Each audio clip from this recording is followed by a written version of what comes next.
continue the chapter tissues. Till now we have discussed about the types of tissue, that is meristematic tissue and permanent tissue we were doing. And in permanent tissue it was differentiated into simple permanent tissue and complex permanent tissue. So in today's class we will do complex permanent tissue. Complex permanent tissue. Now the difference between complex permanent tissue and simple permanent tissue is that in simple permanent tissue all the cells were same, but in complex permanent tissue the cells are of different kinds. Cells are of different types. Means more than one or two types of cells are present. So that's why it is known as complex permanent tissue. And each cell which is present in the complex permanent tissue is having their own function. So that's why it is complex permanent tissue. The complex permanent tissue is categorized into two types, that is xylem and phloem. So xylem and phloem, they are the two types of complex permanent tissue which are present in the plants. They both are made up of various types of cells, so they belong to the category of complex permanent tissue. Now we'll categorize xylem. First we'll see what is xylem. So xylem is the conducting tissue or the vascular tissue which is present in the plant. It is also known as conducting tissue. Conducting tissue or vascular tissue present in the plant. Why it is known as conducting tissue or vascular tissue? Because xylem are helpful in the conduction of water and minerals from the roots to the shoot. So that's why they are known as conducting or vascular tissue. Now xylems are further categorized into four types, that is trachees, vessels, xylem parenchyma,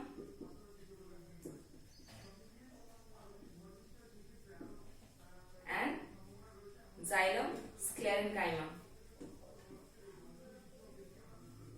or it is also known as xylem fibers. So now one by one we will see what are these. Now trachees. Trachees are present in the xylem. Now if we see the structure of xylem like this, so the trachees are present in between,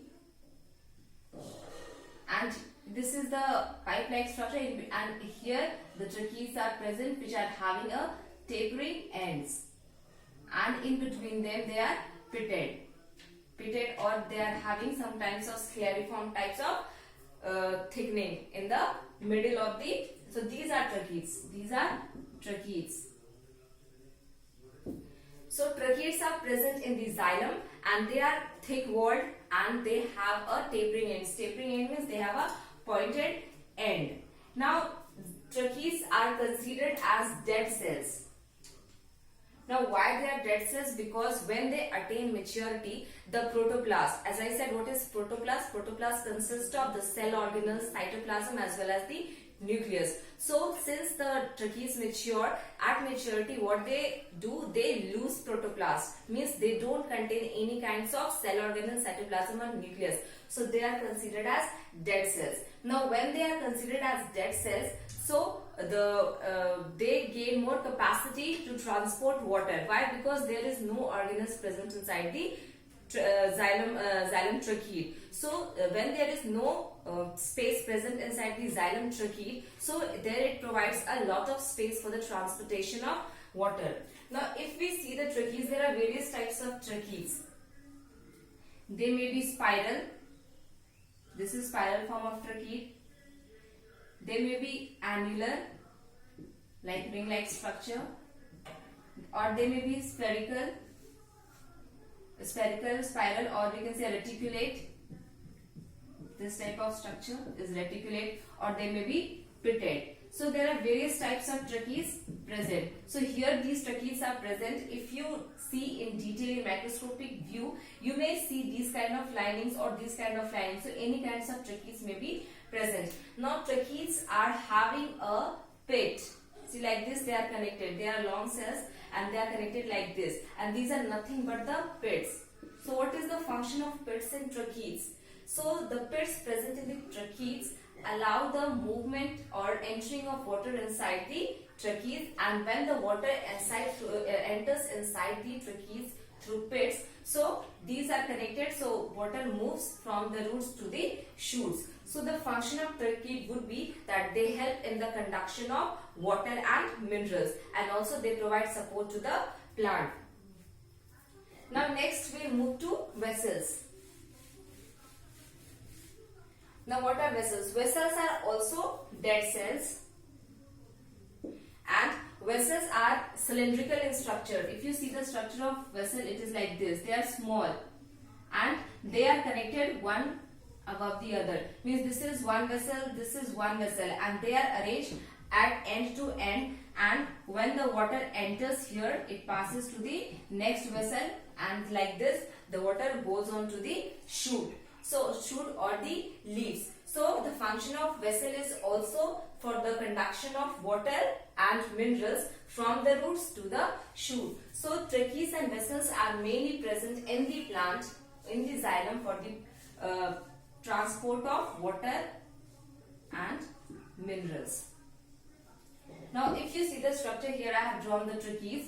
Now beside it would be the vessels present. This side also the vessels would be present. So this is how here trachees would be present, here vessels would be present. Now second is xylem parenchyma. It is the only cell present in the xylem which is living. Living means why it is living? Because definitely it would be containing nucleus and protoplasm. That's why xylem parenchyma is a living cell found in the xylem. Now why it is present in the xylem? Since all are dead cells, why only xylem parenchyma is present? Because parenchyma function is the storage of food. So xylem parenchyma is present because it stores food in the xylem in the form of starch. In the form of starch. So xylem parenchyma, what it does, it is living and it stores food in the form of starch. So this is the function of xylem parenchyma. Now if you see xylem parenchyma, these are thin cells present at the side of the xylem. Side of the xylem they are present. So these are nothing but the xylem parenchyma. Xylem parenchyma. These are vessels. Now the last type of xylem is xylem sclerenchyma, which are also known as fibers. And we all know that the function of fiber is to provide mechanical support. They are also dead cells. And the function of sclerenchyma or xylem fiber is that they provide mechanical support to the xylem or the plant. Mechanical support to the xylem or the plant. So where they would be present? So this is the vessel. Suppose here again are trachees. So xylem is present between the trachees and the xylem parenchyma.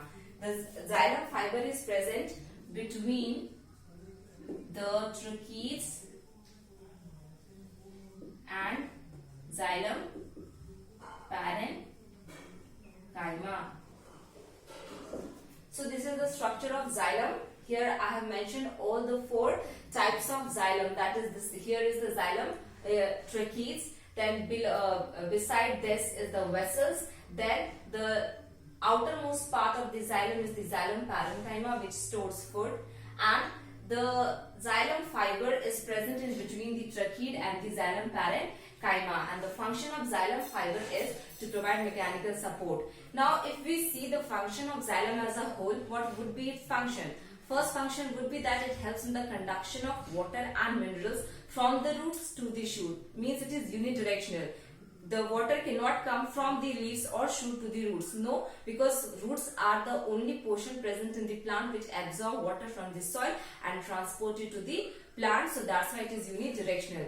Now second is that xylem provides mechanical support. So which type of cell provides mechanical support? That is xylem sclerenchyma or xylem fibers. Now the third important function of xylem is that it also helps in the storage of food. So xylem parenchyma helps in the storage of food, and that in the form of starch. So this was all about xylem complex tissue.